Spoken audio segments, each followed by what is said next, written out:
Hi guys, it is me again, Rich from TrackSpark, with another hopefully quick tutorial. This month it's just going to be on using a spectrum analyzer to help you clean up your mixes and sculpt the frequencies that you want to use so that it cleans up your mix and works in the way that it should be, instead of overlapping frequencies or doubling up on frequencies, which can cause problems. So let's get on with it. I'm going to do it today on just this drum, just on this drum loop. Yeah, this drum sequence here. This technique obviously can apply to anything you're using.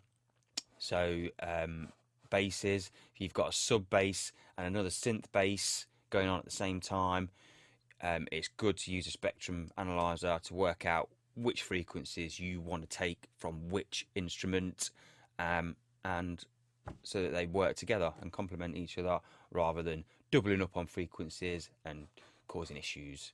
So it makes things work a lot better and cleaner. Okay, so here is the drum loop really quickly.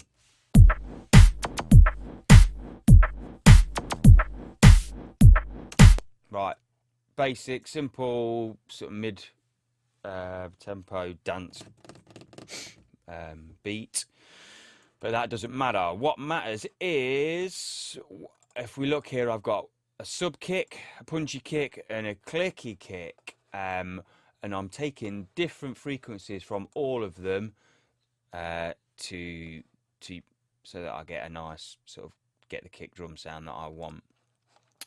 So what we'll do is listen to the subby kick. I'll get my control panel up here, and I will just disable this EQ, and I will disable the Cubase EQ on it. And here we've got a spectrum analyzer on the Cubase EQ as well. I've got one here, which is a Waves one, PAS frequency analyzer.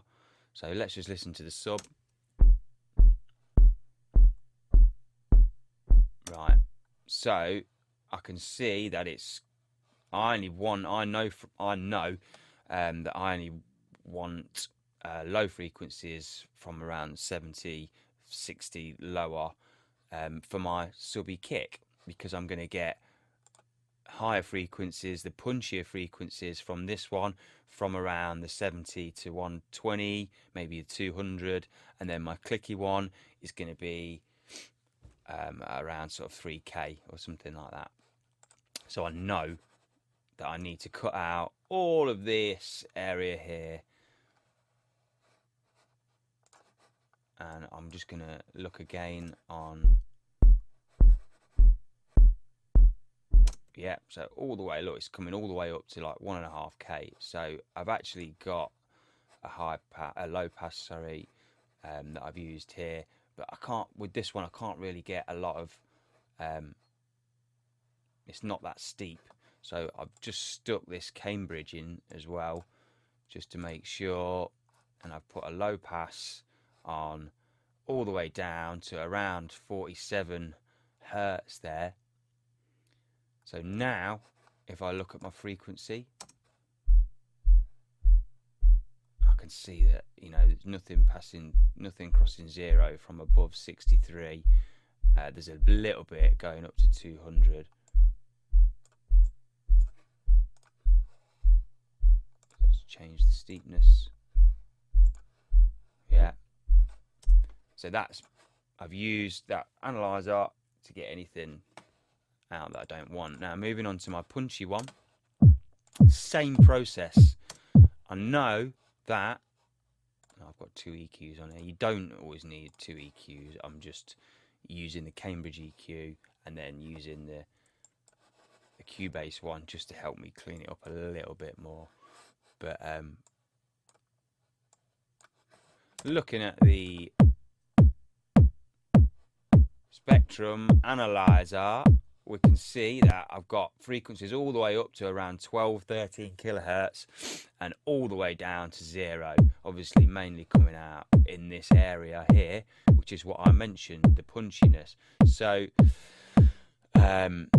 what I want to do is clean up the lower frequency because I've already got my sub. So I'm going to put in this Cambridge EQ and put a high pass on at up to around sort of 50 or 60 hertz. Yeah, 63. And so that I know that the lower frequencies are cutting out, and I'm not doubling up with my sub. Also, I know from working out with my click that I don't really want anything above the sort of 2K. I think it's about around the 2 to 3K mark. Again, these are on here. That's not on here. Yeah, I'm bringing out the punchiness at around 100, and I'm trying to cut out everything above the 2K mark. Also using my Cambridge. So I'm just doubling up on the EQ there. You don't need to, but that's what I'm doing now. And I'm looking at my frequency analyzer. There's nothing above. Look, 2K coming out. It's mainly coming out at 1. I'm bringing it down. What's that? Around the 50. So the two are going to work a lot better together now. There's no, the overlap is there, minimum, but hopefully that's cleaned up the sound. I could take these. I could take the low pass, the high pass off there, and I can't hear any difference to my punchy kick, but I know that the frequencies in there are going to be doubling up. So by using the analyzer and not my ears, I know I've cleaned things up. Now moving on to the click, let's just take this EQ off. I can see all of this frequency below the 1 to 2, 1.5K mark, which I'm not going to need because my click is coming from this area here. So I can see all the stuff that's coming in. And now if I put on my Cambridge EQ and a high pass all the way up to sort of 1K, all I'm getting is this. Now putting them in with my other two kick sounds, I've got my punchiness, my subbiness, and my little click, which gives it a bit more definition. Now if I was to take out this EQ on the click,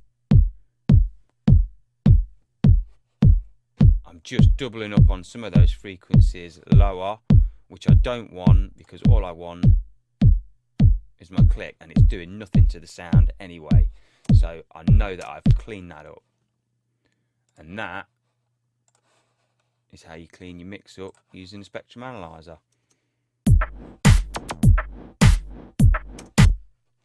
I hope that was helpful. Have a good one. See you next month.